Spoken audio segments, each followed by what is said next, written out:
Hi friends, welcome to Shri cooking channel. ನಾನು ಸುನೀತಾ. ಈ ಸಲ ಹಬ್ಬಕ್ಕೆ ಇದೇ ಥರನಾಗಿ ಕ್ರಿಸ್ಪಿಯಾಗಿ ತುಂಬಾ ರುಚಿಕರವಾಗಿ ಕೇವಲ 10 ರಿಂದ 15 ನಿಮಿಷಗಳಲ್ಲಿ ಈ ಅಕ್ಕಿ ಹಿಟ್ಟಿನ ಚಕ್ಲಿಯನ್ನು ನೀವು ಸುಲಭವಾಗಿ ಮಾಡ್ಕೋಬೋದು. ಹೊಸಬ್ರಿಗೆ ಮಾಡಲಿಕ್ಕೆ ತುಂಬಾ ಈಸಿಯಾಗಿ ನಾನಿಲ್ಲಿ ಹೇಳ್ಕೊಡ್ತಿದ್ದೀನಿ. ಯಾವುದೇ ರೀತಿಯಾಗಿ ನೀವು ಅಕ್ಕಿಯನ್ನು ನೆನೆಸದೆ ರುಬ್ಬದೆ ಕೇವಲ ಅಕ್ಕಿ ಹಿಟ್ಟಿನಿಂದ ಈ ಚಕ್ಲಿಯನ್ನು ಸುಲಭವಾಗಿ ಮಾಡ್ಕೋಬೋದು. ಹಾಗೆ ಹೊಸಬ್ರು ಫಸ್ಟ್ ಟೈಮ್ ನಮ್ಮ ಚಾನಲನ್ನು ನೋಡ್ತಿದ್ದರೆ ದಯವಿಟ್ಟು ನಮ್ಮ ಚಾನಲನ್ನು ಸಬ್ಸ್ಕ್ರೈಬ್ ಮಾಡಿ. ಹಾಗೆ ಈ ವಿಡಿಯೋವನ್ನು ಪೂರ್ತಿಯಾಗಿ ನೋಡಿ. ಇವಾಗ ಹೇಗೆ ಮಾಡೋದು ಅಂತ ನಾನಿಲ್ಲಿ ಹೇಳ್ತೀನಿ. ನಾನು ಈ ಕಪ್ಪಲ್ಲಿ 1 ಕಪ್ನಷ್ಟು ನಾನು ಪುಟಾಣಿಯನ್ನು ತೆಗೆದುಕೊಂಡಿದ್ದೀನಿ, ಅಂದರೆ ಹುರಿಗಡಲೆ. ಇದನ್ನು ಪೌಡ್ರ್ ಥರ ನುಣ್ಣಾಗಿ ರುಬ್ಬಬೇಕು. ಯಾವುದೇ ರೀತಿಯಾಗಿ ಗಂಟಾಗಲಾರ್ದ ಹಾಗೆ ರುಬ್ಕೊಂಡು ನಾನಿವಾಗ ಒಂದು ದೊಡ್ಡ ಪ್ಲೇಟ್ಗೆ ಇದನ್ನು ಹಾಕ್ತಿದ್ದೀನಿ. ನೋಡಿ, ನೈಸಾಗಿದೆ ಪೌಡ್ರು. ಇವಾಗ ನಾನು ಅದೇ ಕಪ್ಪಲ್ಲೇ 3 ಕಪ್ನಷ್ಟು ಅಕ್ಕಿ ಹಿಟ್ಟನ್ನು ಹಾಕಿದ್ದೀನಿ. 3 ಕಪ್ ಅಕ್ಕಿ ಹಿಟ್ಟು, 1 ಕಪ್ನಷ್ಟು ಪುಟಾಣಿ ಹಿಟ್ಟು, ಹಾಗೆ ರುಚಿಗೆ ತಕ್ಕಷ್ಟು ನಾನು ಖಾರದ ಪುಡಿಯನ್ನು ಇಲ್ಲಿ ಹಾಕ್ತಿದ್ದೀನಿ. ನಾನು ಇಲ್ಲಿ 4 ಸ್ಪೂನಷ್ಟು ಖಾರದ ಪುಡಿಯನ್ನು ಇಲ್ಲಿ ಸೇರಿಸ್ತಿದ್ದೀನಿ. ಖಾರ ನೋಡಿಕೊಂಡು ಹಾಕ್ಬೋದು. ಹಾಗೆ ರುಚಿಗೆ ತಕ್ಕಷ್ಟು ಉಪ್ಪನ್ನು ಹಾಕ್ತಿದ್ದೀನಿ. ಹಾಗೆ 1 ಟೇಬಲ್ ಸ್ಪೂನಷ್ಟು ನಾನು ಅಜ್ವಾನ, ಹಾಗೆ 2 ಟೇಬಲ್ ಸ್ಪೂನಷ್ಟು ಬಿಳಿ ಎಳ್ಳನ್ನು ಹಾಕ್ತಿದ್ದೀನಿ. ಕಪ್ಪು ಎಳ್ಳನ್ನಾದರೂ ನೀವು ಯೂಸ್ ಮಾಡ್ಬೋದು. ಹಾಗೆ ರೆಡಿಮೇಡ್ ಅಕ್ಕಿ ಹಿಟ್ಟು ಸಿಗುತ್ತೆ, ಅದನ್ನಾದರೂ ನೀವು ಯೂಸ್ ಮಾಡಿ ಚಕ್ಲಿಯನ್ನು ಮಾಡ್ಕೋಬೋದು. ಇವಾಗ ಚೆನ್ನಾಗಿ ಮಿಕ್ಸ್ ಮಾಡ್ಕೋಬೇಕು. ಈ ಕಪ್ಪಲ್ಲಿ ನಾನು 2 ಕಪ್ನಷ್ಟು ನೀರನ್ನು ಕಾಯಿಸಲಿಕ್ಕೆ ಇಡ್ತಿದ್ದೀನಿ. ಉಗುರು ಬೆಚ್ಚಕ್ಕಿಂತ ಸ್ವಲ್ಪ ನೀರು ಜಾಸ್ತಿ ಕಾಯಬೇಕು. ಹಾಗೆ ನಾನು ಅರ್ಧ ಕಪ್ನಷ್ಟು ಎಣ್ಣೆಯನ್ನು ಕಾಯಿಸಿ ಹಾಕ್ತಿದ್ದೀನಿ. ನೀವು ತುಪ್ಪವನ್ನು ಕಾಯಿಸಿ ಹಾಕ್ಬೋದು, ಅಥವಾ ಬೆಣ್ಣೆ ಹಾಕ್ಬೋದು, ಅಥವಾ ಎಣ್ಣೆಯನ್ನು ಹಾಕ್ಬೋದು. ಆದರೆ ಕಾಯಿಸಿ ಹಾಕಿ ತುಂಬಾ ಹಗುರವಾಗಿರುತ್ತೆ ಬಾಯಲ್ಲಿ. ಇವಾಗ ಇದನ್ನೆಲ್ಲ ಚೆನ್ನಾಗಿ ಮಿಕ್ಸ್ ಮಾಡ್ಕೋಬೇಕು. ನೋಡಿ, ನಾನು ಈ ಥರ ಎಣ್ಣೆಯನ್ನು ಹಾಕಿದ ಮೇಲೆ ಕೈಯಿಂದ ಚೆನ್ನಾಗಿ ಮಿಕ್ಸ್ ಮಾಡ್ತಿದ್ದೀನಿ. ಈ ಸಲ ಹಬ್ಬಕ್ಕೆ ಈ ಥರನಾಗಿ ಗರಿಗರಿಯಾದ ತುಂಬಾ ರುಚಿಕರವಾದ ಚಕ್ಲಿಯನ್ನು ಮಾಡಿ ನೋಡಿ. ತುಂಬಾ ರುಚಿಕರವಾಗಿರುತ್ತೆ. ಹಾಗೆ ನಾನು ಸಾಂಪ್ರದಾಯಿಕವಾಗಿ ಮಾಡುವಂತಹ ಚಕ್ಲಿ ರೆಸಿಪಿಯನ್ನು ನಾನು ಅಪ್ಲೋಡ್ ಮಾಡಿದ್ದೀನಿ. ನೋಡಿ, ನಾವು ಈ ಥರ ಮುಷ್ಟಿ ಮಾಡಿದರೆ ಉಂಡೆ ಥರ ಬರಬೇಕು. ಇಲ್ಲಿ ರೇಷನ್ ಅಕ್ಕಿಯನ್ನು ತೊಳೆದು ನೆರಳಲ್ಲಿ ಒಣಗಿಸಿ ಗಿರಣಿಯಲ್ಲಿ ಹಾಕಿಸ್ಕೊಂಬಂದು ಈ ಅಕ್ಕಿ ಹಿಟ್ಟನ್ನು ತಯಾರಿಸಿದ್ದೀನಿ. ಇವಾಗ ನೀರು ಕಾದಿದೆ, ಸ್ವಲ್ಪ ಸ್ವಲ್ಪ ಹಾಕಿ ನೀವು ಚೆನ್ನಾಗಿ ನಾದ್ಕೋಬೇಕು. ಸಡನ್ನಾಗಿ ಎಲ್ಲವನ್ನು ನೀರನ್ನು ಹಾಕಿ ನಾದ್ಕೋಬಾರ್ದು. ಒಂದೊಂದು ಅಕ್ಕಿ ಜಾಸ್ತಿ ನೀರು ಹಿಡಿಯುತ್ತೆ, ಒಂದು ಸ್ವಲ್ಪ ಕಡಿಮೆ ನೀರು ಹಿಡಿಯುತ್ತೆ, ನೋಡಿಕೊಂಡು ಹಾಕಬೇಕು. ಅಥವಾ ನೀರು ಇನ್ನೂ ಕಡಿಮೆ ಬಿದ್ದರೆ ನೀವು ಮತ್ತೆ ಕಾಯಿಸಿ ಹಾಕಬೇಕು. ಮತ್ತೆ 1 ಕಪ್ನಷ್ಟು ನಾನು ನೀರನ್ನು ಕಾಯಿಸಲಿಕ್ಕೆ ಇಡ್ತಿದ್ದೀನಿ.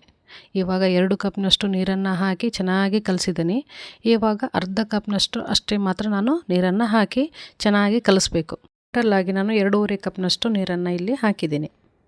ನಾವು ಚಪಾತಿ ಹಿಟ್ಟಿನ ಹದಕ್ಕೆ ನೋಡಿಕೊಂಡು ಚೆನ್ನಾಗಿ ನಾದಬೇಕು. ನಾವು ಚಕ್ಲಿಯನ್ನು ಹೇಗೆ ನಾದ್ತೀವಲ್ಲ ಅಷ್ಟೊಂದು ಚೆನ್ನಾಗಿ ಕ್ರಿಸ್ಪಿಯಾಗಿ ಬರುತ್ತೆ. ಹಬ್ಬಕ್ಕೆ ಮಾಡುವಂತಹ ಶಂಕರಪೋಳಿ, ಚಕ್ಕಲಿ ಎಲ್ಲ ರೆಸಿಪಿಯು ನಮ್ಮ ಚಾನಲಲ್ಲಿ ದಯವಿಟ್ಟು ನೋಡಿ. ನೀವು ಒಂದು ಸಲ ಟ್ರೈ ಮಾಡಿ ನೋಡಿ. ಈ ಥರ ಕನ್ಸಿಸ್ಟೆನ್ಸಿ ಬರಬೇಕು. ನೆಕ್ಸ್ಟ್ ಅದಕ್ಕೆ ಒಂದು ಪಾತ್ರೆಯನ್ನು ಮುಚ್ಚಿ ಈ ಕಡೆ ಚಕ್ಲಿ ಒತ್ತಳಿಗೆ ನಾವು ಎಣ್ಣೆಯನ್ನು ಹಾಕಿ ಹಿಟ್ಟನ್ನು ರೆಡಿ ಮಾಡ್ಕೋಬೇಕು. ನೋಡಿ, ಈ ಥರ ರೋಲ್ ಮಾಡಿ ನಾವು ಚಕ್ಲಿ ಒತ್ತಳಿಗೆ ಹಾಕಬೇಕು. ನಿಮಗೆ ಹಿಟ್ಟು ಗಟ್ಟಿಯಾಗಿದ್ದರೆ ಇನ್ನೊಂದು ಸ್ವಲ್ಪ ನೋಡಿಕೊಂಡು ನೀರನ್ನು ಹಾಕಿ ಕಲಿಸ್ಕೋಬೇಕು. ಜಾಸ್ತಿ ಗಟ್ಟಿ ಆದರೆ ಚಕ್ಲಿ ಕಟ್ಟಾಗುತ್ತೆ. ನೋಡಿ, ಇವಾಗ ನಾನು ಈಸಿ ಮೆಥಡಲ್ಲಿ ತೋರಿಸ್ತಿದ್ದೀನಿ. ನಾವು ಈ ಜಾಲರಿಯಲ್ಲಿ ಈ ಚಕ್ಲಿಯನ್ನು ಹಾಕಿ ಡೈರೆಕ್ಟಾಗಿ ಹಾಕ್ತಿದ್ದೀವಿ. ತುಂಬಾ ಈಸಿಯಾಗಿ ಒಂದೇ ಲೆವೆಲ್ಗೆ ಚಕ್ಲಿ ಎಲ್ಲನೂ ಬರುತ್ತೆ. ನೋಡಿ, ನಾವು ಈ ಥರ ನೋಡಿ ಚಕ್ಲಿ ಎಲ್ಲ ಆದಮೇಲೆ ಈ ಥರ ಎಡ್ಜಸ್ ಅಂಟಿಸ್ಬೇಕು. ಇಲ್ಲವಾದರೆ ಎಣ್ಣೆಯಲ್ಲಿ ಬಿಟ್ಟೋಗುತ್ತೆ. ಗ್ಯಾಸ್ ಮೇಲೆ ಎಣ್ಣೆಯನ್ನು ಕಾಯಿಸಲಿಕ್ಕೆ ಇಟ್ಟಿದ್ದೆ. ಗ್ಯಾಸನ್ನು ಮೀಡಿಯಮ್ ಫ್ಲೇಮಲ್ಲಿಟ್ಟು ನೀವು ಈ ಥರ ಚಕ್ಲಿಯನ್ನು ಮಾಡಿ ಹಾಕ್ತಾ ಹೋಗಬೇಕು. ನೋಡಿ, ಎಷ್ಟೊಂದು ಚೆನ್ನಾಗಿ ಬಂದಿದೆ. ನೀವು ಇದೇ ಥರನಾಗಿ ಈ ಸಲ ಹಬ್ಬಕ್ಕೆ ಚಕ್ಲಿಯನ್ನು ಮಾಡಿ ನೋಡಿ. ಹೇಗಿದೆ ಅಂತ ನಮ್ಮ ಕಮೆಂಟ್ ಸೆಕ್ಷನಲ್ಲಿ ತಿಳಿಸಿ. ಒಂದೇ ಲೆವೆಲಾಗಿ ಎಲ್ಲ ಚಕ್ಲಿಯು ಒಂದೇ ಲೆವೆಲಾಗಿ ಬರುತ್ತೆ.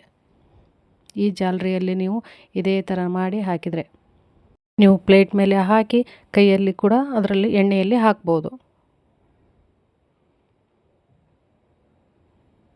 ನೋಡಿ, ಎಣ್ಣೆಯಲ್ಲಿ ಕರೆದುಬಿಟ್ಟು ನಾನಿಲ್ಲಿ ತೋರಿಸ್ತಿದ್ದೀನಿ.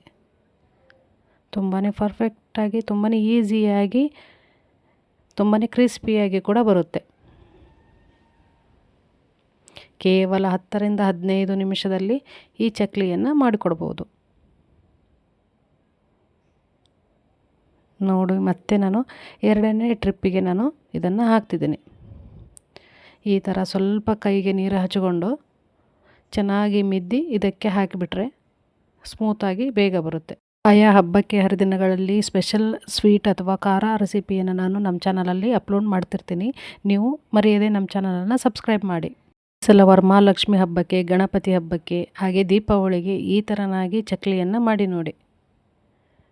ತುಂಬಾ ಈಸಿಯಾಗಿ ಅಷ್ಟೇ ಪರ್ಫೆಕ್ಟಾಗಿ ಕೂಡ ಬರುತ್ತೆ. ಹಾಗೆ ವರಮಹಾಲಕ್ಷ್ಮಿ ಹಬ್ಬಕ್ಕೆ ನಾವು 5 ಮತ್ತು 9 ಥರದಲ್ಲಿ ನೈವೇದ್ಯವನ್ನು ಮಾಡಿ ರೆಸಿಪಿಯನ್ನು ಹಾಕಿದ್ದೀನಿ.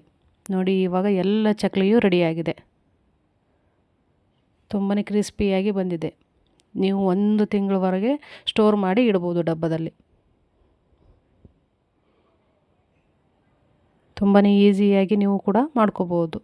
ನಾನು ಫೆಸ್ಟಿವಲ್ ರೆಸಿಪಿಯನ್ನು ಅಪ್ಲೋಡ್ ಮಾಡ್ತಾ ಇರ್ತೀನಿ. ದಯವಿಟ್ಟು ನಮ್ಮ ಚಾನಲನ್ನು ಸಬ್ಸ್ಕ್ರೈಬ್ ಮಾಡಿ, ಹಾಗೆ ಪಕ್ಕದಲ್ಲಿರೋ ಬೆಲ್ ಬಟನನ್ನು ಕ್ಲಿಕ್ ಮಾಡಿ. ಆಲ್ ಅಂತ ಸೆಲೆಕ್ಟ್ ಮಾಡಿದರೆ ನಾವು ಮಾಡೋ ಪ್ರತಿಯೊಂದು ಹೊಸ ರೆಸಿಪಿಯು ನೋಟಿಫಿಕೇಷನ್ ನಿಮಗೆ ಮೊದಲು ಬರುತ್ತೆ. ಇವಾಗ ಒಂದು ಕಟ್ ಮಾಡಿ ತೋರಿಸ್ತೀನಿ ನೋಡಿ. ನೋಡಿ ಎಷ್ಟೊಂದು ಕ್ರಿಸ್ಪಿಯಾಗಿ ಬಂದಿದೆ. ಹಾಗೆ ಉತ್ತರ ಕರ್ನಾಟಕದ ಸ್ಪೆಷಲ್ ರೆಸಿಪಿಗಾಗಿ ಮರೆಯದೆ ನಮ್ಮ ಚಾನಲನ್ನು ಸಬ್ಸ್ಕ್ರೈಬ್ ಮಾಡಿ. ಹಾಗೆ ಮತ್ತೆ ಹೊಸ ರೆಸಿಪಿಯೊಂದಿಗೆ ನಾನು ನಿಮ್ಮನ್ನು ಭೇಟಿಯಾಗ್ತೀನಿ. Thank you.